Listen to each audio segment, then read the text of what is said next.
what I want to talk about today, specifically the SAT reading versus the ACT reading. And when we juxtapose these two tests, the verbal, the ACT and the SAT, and we look at the verbal components, the first question that comes out is, are you a fast test taker?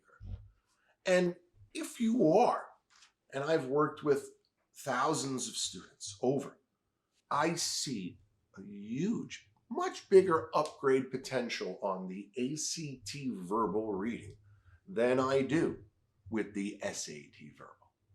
And now the test can be taken in sections after you've taken the whole test in its entirety, so you can just focus on one section, such as the reading.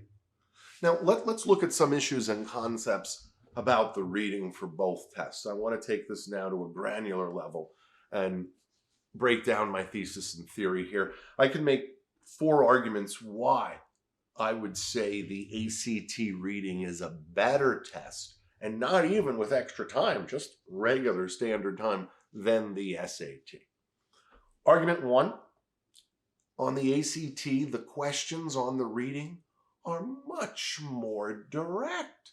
The answers are explicitly stated for many of them, especially the questions that start with according to or based on the passage. You'll see more of those questions on the ACT than you will on the SAT. And the language in the answer choices is less convoluted. So I like the ACT in that sense that when we look at the questions are very direct. Even the number of words in the question generally are shorter in length than the SAT. So less reading just the question, and the answer choice is much more concise, to the point, less ambiguous language, and that's important. Argument 2, the language in the passages, the readability level, if we do the Frye test on the SAT, is much higher than the ACT. And people can make a counter argument here saying, well, I get more time on the SAT. But we can fix timing issues easier than we can fix a student's reading comprehension skills in a shorter period of time. So I like the play of the ACT overcoming a timing obstacle versus trying to overcome a serious or even medium level reading deficiency. Just remember, to go back to my argument, we live in a world where we don't always read for pleasure. So when we get that passage on Jane Eyre and Charles Dickens that we could easily see on the SAT, and I don't remember an ACT from my years of doing this, from the tests at least in the last 10 years, where we've seen any sort of passage on the narrative pre-19th century. So again, take a look. There could be an outlier here and there, but for the most part, when we see the SAT reading, and for a student, they're also going to see a dual passage. Now, there's also a dual passage on the ACT reading, but the difference here, on the SAT, that dual passage is going to be probably a historical document, something that could have been written from Martin Luther King to Edmund Burke. And the language is going to be rather archaic and long, possibly 30 to 40 words in a sentence.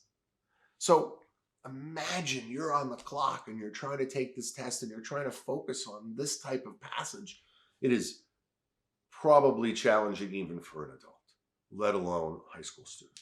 So this is a tough obstacle for many students to overcome, but that timing issue, to me, seems more of a component we can tackle.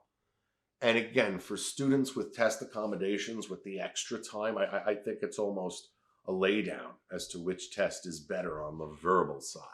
I almost always recommend the ACT on a blind.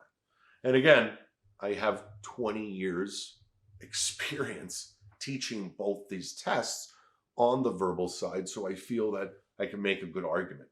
My fourth argument why the ACT reading is a better test than the SAT reading is the vocabulary and the diction. We kind of touched upon this, the words, the language, the word choice. We're going to see an elevated, sophisticated vocabulary in many of these passages and even in the answer choices. But on that ACT, those words and the questions and answers should be more recognizable, less obscure. Now, I'd like to shift the argument just to focus on certain types of questions that we're going to see on the test. So, to sum up as to why I think the ACT is a better test on the reading side. The vocabulary and diction, we talked about that.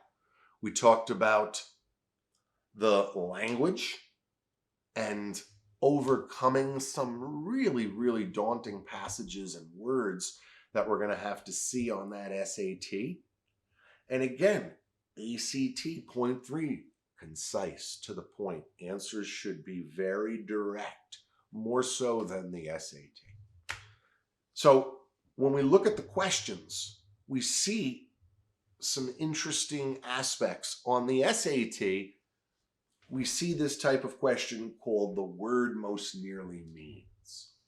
And this is basically the vocab and context question, highly tested on the SAT. There's a total of 52 questions on the SAT reading. You can see this question, the word most nearly means, probably anywhere from 6 to 8 times.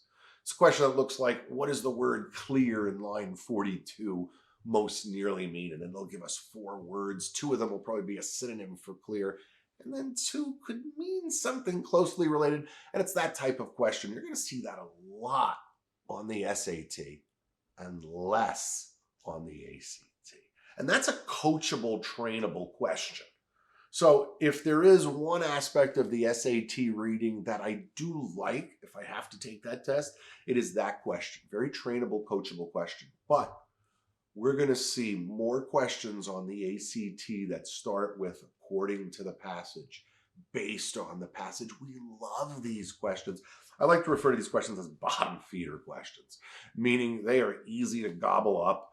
And when we see according to or based on, typically the answer is explicitly, directly stated in the passage. Less inferencing, easy to find, and this is where we work on a skill that students need to work on for life, especially when we go to college, skimming and taking a text and trying to locate and find something in a short period of time. And really that's what the ACT is all about. And that is coachable.